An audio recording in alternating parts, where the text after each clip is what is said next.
गफ़ूर साईं, मां हितां ई शुरूआत कंदुमि त हीउ जेको तव्हांजो किताबु आहे शाह लतीफ़ जा फ़िक्री रुख़, इन में कहिड़ा अहिड़ा फ़िक्री रुख़ आहिनि जेके नवां आहिनि, जिन ते अॻु में ईअं न लिखियो वियो आहे जीअं अव्हां हिन खे पोर्ट्रे कयो आहे हिन किताब में? छो त शाह लतीफ़ हिकु वसी मौज़ू आहे ऐं उन जा मुख़्तलिफ़ डायमेंशन्स आहिनि, त तव्हां हिन में तव्हांजी तहक़ीक़ छा थी चवे?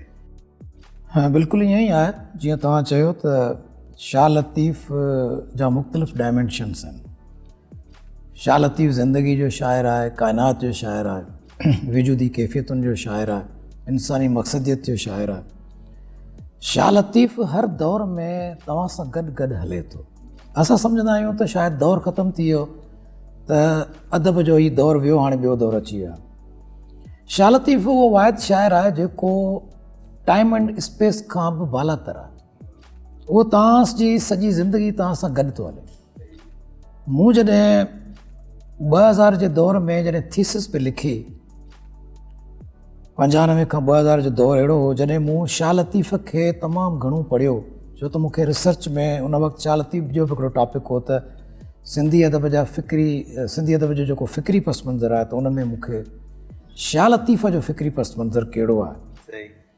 त उन वक़्तु मूंखे इहो अहसासु थियो त शाह लतीफ़ मुख़्तलिफ़ कैफ़ियतुनि खां वठी इंसान जी ज़िंदगी जो मक़सदियत जो शाइर आहे। जेके कैफ़ियतूं आहिनि, जेके नज़रिया आहिनि ऐं जेके साइंटिफिक नज़रिया आहिनि, उन्हनि खां बि शाह लतीफ़ तव्हांखे परे नज़र नथो अचे।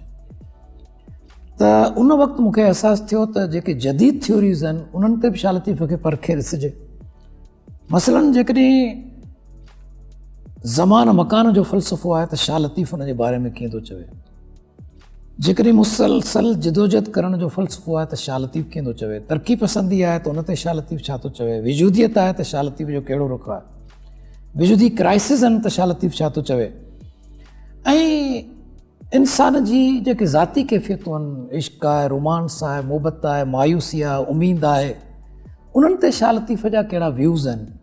त मूंखे हिकिड़ा नवां ऐं बिल्कुलु अनोखा नतीजा मुंहिंजे साम्हूं आया त शाह लतीफ़ जी उहा जेका लेवल आहे उहा असां खां मथे आहे। ऐं मूंखे हैरत थींदी आहे त असां वटि हीउ हिकिड़ो अहिड़ो फ़लसफ़ी, अहिड़ो कैरेक्टर कीअं पैदा थियो, जंहिं ताईं अप्रोच असां करे न पिया सघूं। हर लम्हे जो हू नओं शाइर आहे। यानी जॾहिं असां पढ़ंदा आहियूं त उन वक़्त जी माना हिकिड़ी आहे, वरी जॾहिं पढ़ंदा तव्हां त वरी ॿी माना तव्हांखे ॾींदा, साल खां पोइ पढ़ंदा त वरी टी माना ॾींदा। त शाह लतीफ़ तव्हां सां हर जॻह ते, हर लम्हे, हर ज़मान अक़वान तव्हां सां गॾु थो हले। त उन वक़्तु शाह लतीफ़ जी जेका मूंखे लाइफ जे हवाले सां मूंखे जेका इंस्पायरेशन मिली, उन मूंखे शाह लतीफ़ जो ईअं सम्झो त शाह लतीफ़ जो मूं उनखे वधीक स्टडी कई ऐं पोइ नवां नतीजा मूंखे लॻा त मिलनि था।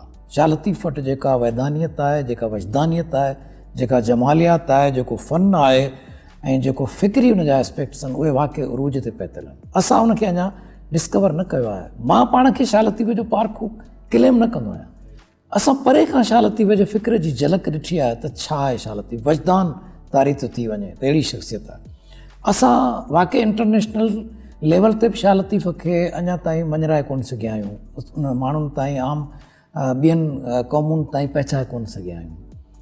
सो इन जा बि घणा सबब आहिनि, पर मूं इन हवाले सां वेही करे शाह लतीफ़ ते जेका असां रिसर्च कई त हीउ सॼो उनखां पोइ नओं किताबु जेको मुंहिंजो आयो, उन में तव्हांखे नवां मौज़ू मिलंदा। कामोद खे मूं नए तरीक़े सां डिस्कवर कयो, सुहिणी जी साइकोलॉजी खे मूं नए तरीक़े सां डिस्कवर कयो, शाह लतीफ़ जी शाइरी में ज़मान मकान खे मूं नए तरीक़े सां डिस्कवर कयो, इंटेलिजेंस जेके IQ, SQ, PQ, इन्हनि खे मूं डिस्कवर नए तरीक़े सां कयो। शाह लतीफ़ जो ॾुख जो फ़लसफ़ो बिल्कुलु नए तरीक़े सां आहे। उन में कुझु ॿुधायो जेको नओं तव्हांजो एंगल। असल में इहो आहे त शाह लतीफ़ जी ज़िंदगी में, शाह लतीफ़ जेको असांखे ज़िंदगी जो फ़लसफ़ो ॾिए थो, उन जो बुनियादु हिकिड़ो आहे, उहो आहे त struggle is the law of the life and existence. तव्हां ज़िंदगी में तव्हांखे मुसलसल जिदोजहद करणी आहे। नंबर ॿियो, साबित क़दमी तव्हांखे पाण सां गॾु रखणी आहे। सब्र जो दामन न आहे छॾिणो। तव्हां खे पंहिंजो पाण में आजिज़ी ऐं इंसारी आणणी आहे, इंसानी मक़सदियत सां क़ाइमु रहणो आहे। जंहिं शइ जी तव्हां चूंड कई आहे उन सां सचो रहणो आहे, मुनाफ़िकी खे निंदणो आहे। शाह लतीफ़ वधि में वधि मुनाफ़िकी जे ख़िलाफ़ु आहे, विचारपड़ जे ख़िलाफ़ु, ॾेखा जे ख़िलाफ़ु, मुनाफ़िकी जे ख़िलाफ़ु। शाह लतीफ़ जो हिकिड़ो ई रस्तो आहे त तव्हां पंहिंजी ज़िंदगी में सचा रहो ऐं पंहिंजी ज़िंदगी जे कैफ़ियतुनि में जिते बि तव्हां आहियो उते स्ट्रगल कंदा रहो। त तमामु घणा सबक़ आहिनि शाह लतीफ़ वटि। इहो जेको तव्हां था चओ त जदीद जेके साइंटिफिक थ्योरीज़ आहिनि उन परख ते तव्हां कीअं ॾिठो शाह लतीफ़? हाणे मूं जॾहिं आइंस्टाइन जी थ्योरी पढ़ी त E=mc², त वक़्त जी थ्योरी जेका आहे उन में सॼो राज़ काइनात जो लिकियलु आहे ऐं ख़ुदि क़ुर शरीफ़ में बि वक़्त जो कसम त इंसान खसारे में आहे सूरत आहे। त मूं सोचियो त यार वक़्त जी एॾी अहमियत छो आहे? शाह लतीफ़ जो जॾहिं हिकिड़ो मूं बैत पढ़ियो त डोल मखणे बाणी प्रे मखणे पांद आऊं पंहिंजो कांद लोकां लिकी रहियां।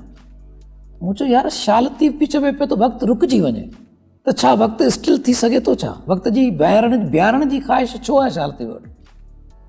त मूं ॾिठो त आइंस्टाइन जी थ्योरी में इहो कंसेप्ट वाज़े तौर सां मौजूदु आहे त तव्हां जॾहिं रोशनीअ जी स्पीड में सफ़र कंदा त वक़्तु बीह रहंदो।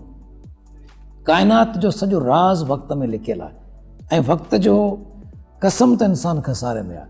त वक़्तु शाह लतीफ़ वटि आहे त जेकॾहिं वक़्तु गुज़री थो वञे त तव्हां खां सभु शयूं मोकिलाए थियूं वञनि ऐं इंसान खे ख़बर ई कान्हे त हीउ जेको हुनजो जलाल आहे, हीअ जवानी आहे, हीअ उरूज आहे, हीअ जेको कमाल आहे, हीअ हुनजो जेको स्टेटस आहे, इहो आस्ते आस्ते मुठ मां वारी वांगुरु ख़तमु थी गुज़री वञिणो आहे ऐं हिकिड़े ॾींहुं ज़वाल अचिणो आहे। पर माण्हूअ जे अंदरि जेका आहे सा वॾी आकड़ आहे, माण्हू सम्झे कोन थो पंहिंजी हैसियत खे। शाह लतीफ़ चयो त कहिड़ी सुते सार विझ खवंदी वेसरा तो जेॾा तो यार लहरूं लहवारा कया।